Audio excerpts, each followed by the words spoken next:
सभी को नमस्कार। हमारे चैनल में आपका पुनः स्वागत है।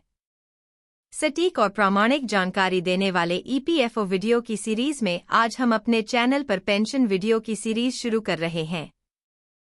हम पहले ही अलग अलग तरह की पेंशन के बारे में बात कर चुके हैं जो ईपीएफओ अपने सदस्यों और उनके परिवार या नॉमिनी को देता है।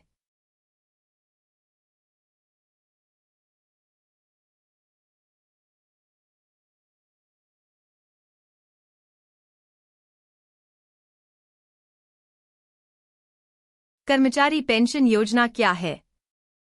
ईपीएफओ ने 16 नवंबर 1995 को अपनी कर्मचारी पेंशन योजना शुरू की थी। इसने फैमिली पेंशन स्कीम 1971 की जगह ली।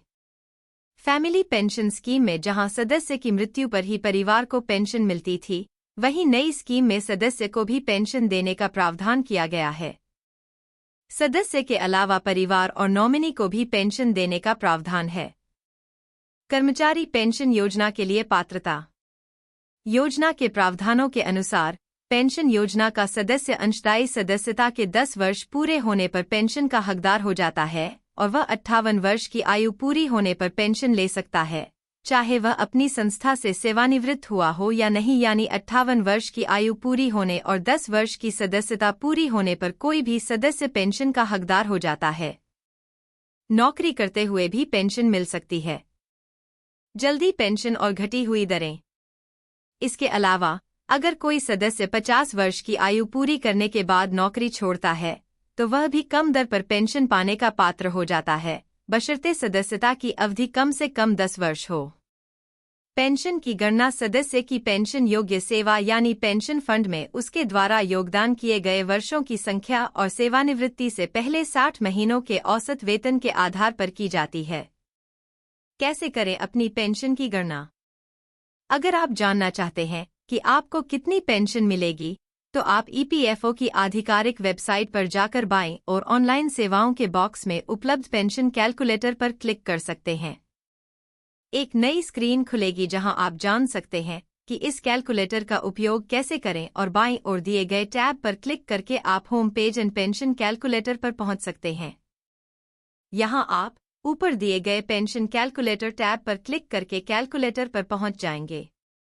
इसमें आप दिए गए फील्ड में अपना विवरण दर्ज करके अपनी पेंशन की गणना कर सकते हैं। विस्तारित सेवा के लिए बोनस।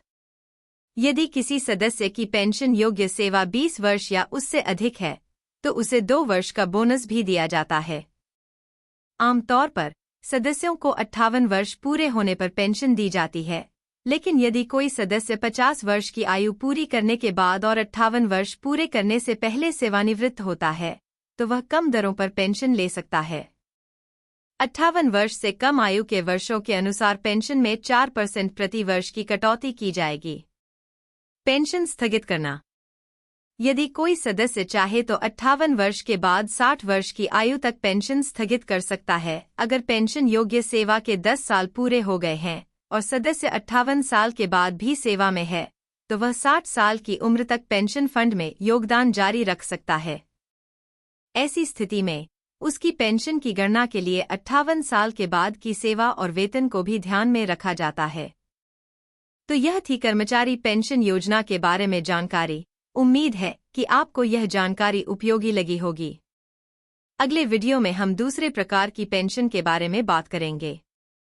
तब तक हमारे वीडियो देखते रहिए और शेयर करते रहिए। जय हिंद।